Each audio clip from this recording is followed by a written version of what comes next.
Sir नमस्कार. नमस्कार. तुमचं पूर्ण नाव सांगा. अनिल भुजंगराव गुंडले, राहणार. राहणार देऊळ बुद्रुक, तालुका अर्धापूर, जिल्हा नांदेड. आज आपण आपल्या बियाचा कांदा आहे या प्लॉट मध्ये आहोत. या प्लॉटला तुम्ही आपल्या ग्रीन पॅन कंपनी सेंद्रिय खत वापरला. होय. नेमकं काय काय वापरले सांगा बरं. सुरुवात कशी केली? सगळ्याला गोटा कांदा आपण जे म्हणतो ना गोटी, हं, ती आणला आणि त्याला एसटीच द्रावणात बुडवून हं, कांद्याची लागवड केली पहिले. हं, लागवड केल्यानंतर भूमी पॉवर 12 किलो एकरी टाकून दिलं हं, आणि नंतर याला प्रीमियमची ड्रिंचिंग केली. हं, प्रीमियम केल्यानंतर याला स्प्रे घेतले ग्रो नायट्रोकिंग एफसी पावडर हं. आणि त्याच्यानंतर दुसरा स्प्रे ग्रो नायट्रो आणि एनपी घेतलं. एनपी निम पेस्टिसाइड घेतलं. हं. बघा सर, या ठिकाणी आपण आता बघतो ना भयाले तुम्ही आता कांद्याचं बियाचं एवढं बघितलं, त्याच्यामध्ये तुम्हाला म्हणजे भरण्याबद्दल काय वाटतं गोंड्यामध्ये? नाही, गोंडा गच्च भरलेला आहे. 100% जे आपलं भरलेलं आहे. कारण जनरली जर बघितलं, आता आपण जालना साईडला बघितलेलं बऱ्याच ठिकाणी, एवढा 100% कधी गोंडा भरत नाही. नाही, कमी भरतो हा. आणि लहान साईज पडते. आणि दाण्याची साईज सुद्धा आता ही जी बी आहे, बिया जर बघितलं आपण एकदम म्हणजे बी सुद्धा जाड आहे. एकदम जाड आहे. जाड आहे. जाड आहे बी. हं. आपण आणि एका गोंड्यामध्ये 5 बिया निघाल्यात. हो. एका जास्त. फुलामध्ये हा. एका पाकळीत एका पाकळी जवळ ते 2 पाकळ्याचे झाले. 2 पाकळ्याची बिया आहेत ह्या. तर याला नंतर ब्लूमचं पण स्प्रे घेतला आणि ड्रिंचिंग केली त्यांची केली. आणि शेवटी याला पेस्टिसाइडची फवारणी घेतली आळीसाठी हा. आणि फ्रुटरचा स्प्रे घेतला होता याला आणि आता परत एका- एकदा भूमी पॉवर वापरले. हा. आता हे कांदा बघितलं तुम्हाला काय वाटतं काय? कांदा चांगला आहे, चांगला आहे. कमी दिवसाचं पीक आहे हा. आणि पुढचे 1.5 महिना पाणी द्यायची गरज नाही.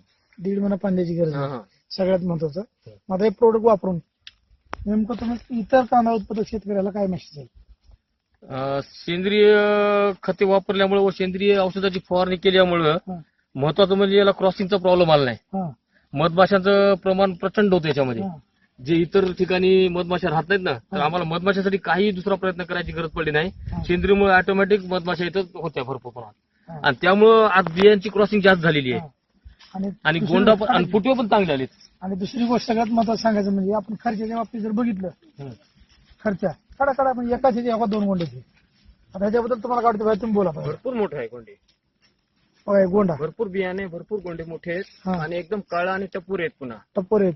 बघा खर्चाच्या मनानं रासायनिक खताचा खर्च आणि आपल्या खर्चामध्ये किती फरक पडला काय सांगणार? तर रासायनिक पेक्षा याला खर्च कमी झाला माझा हा. आणि माझी पहिली वेळ होती. हा. पण तुमच्यासारख्याचं मार्गदर्शनाखाली भाऊचं मार्गदर्शन आहे त्याचं. हा. पहिले ते केमिकल वापरायचे पण त्यांनी म्हणजे सेंद्रियच करायचं म्हणजे आता पूर्ण. हा. मग त्याच्यामुळे सेंद्रिय करून आम्ही कांद्याचं बघितलं आणि विशेष म्हणजे कांदा हा 1 जानेवारी लावला, म्हणजे 1-1.5 महिन्यानं लेट लावला आम्ही, तरी ही परिस्थिती आहे. जर अगोदर लावला तर अजून याच्यापेक्षा उत्पन्न वाढलं असतं. अजून उत्पादन वाढलं असतं. तरी एकरी नाही म्हणलं तरी आता जवळपास 6 क्विंटल पर्यंत जायला असा अंदाज आहे. 6 क्विंटल. कारण कंपनीचे लोक येऊन गेलेत, त्यांचं हा. म्हणणं बा असं जर पाहून त्यांचं म्हणणं 1 एकरला 3-4 क्विंटल निघते सरासरी, तुमचं 6 क्विंटल पर्यंत जायला असं म्हणणं आहे त्यांचं. एका म्हणजे कुठल्या कंपनीचं बी आहे? हे माऊलीचं आहे. माऊलीचं का? माऊली जालना. जालना. माऊली कंपनीचं बी आहे जालनाचं. तर हा प्लॉट असा आहे. त्यांनी प्लॉट बघितल्यानंतर आपल्या प्लॉटमध्ये बाकीच्या प्लॉटमध्ये सांगण्यासारखं काय वाटलं त्यांना? त्यांनी म्हणले तुमच्यात मधमाशाचं प्रमाण जास्त प्रमाण आहे हं. आणि ही जी दांडी होती ही फारच टाईट आहे म्हणली तुमच्याकडे. अशी बिलकुल वाकत नाही म्हणली, कुठंच नाही. कडकपणा आहे याच्यामध्ये, कडकपणा, ठिसूळपणा नाही, ठिसूळपणा नाही आणि गोंड्याला फुटवे जास्त आलेत आणि टिकलीत फुटवे तुमचे सगळे म्हणून. बघा सगळ्यात महत्वाचं हे खत वापरून तुम्ही समाधान आहे. बरोबर आहे? भैयाला इतर विचारतो, शेतकऱ्यांना भाऊला, हा.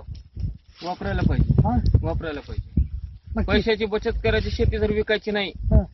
तर रासायनिक खताकडे वळू नाही. वळू नये. बघा सगळ्यात महत्वाचं आता बोलता बोलता भयान एक स्टेटमेंट दिली.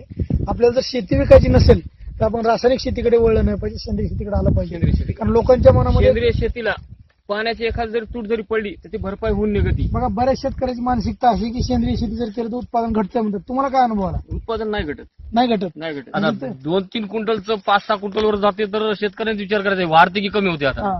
म्हणजे खत आणि भाऊ म्हणले तसं पाण्याचं याला ताण बसत नाही. हा. पाणी जरी कमी पडलं ते ताण ट्रेस सहन करू शकते. सहन करू शकते. केमिकल टाकल्याच्या नंतर आपण थंड पिलं पाणी, हम्म. थम्सअप पिलं, कोल्ड्रिंक पिलं की आपल्याला दुसरं थंड पाणी प्यावंच लागते, आवश्यक आहे. तसं याचं नाही ना, बर. हे नॅचरल मध्ये आहे. तुम्हाला- दही ताक जर सकाळी पिलं आपण तर हा. दिवसभर नाही जेवलं तरी हरकत नाही, आपल्याला सहन होते.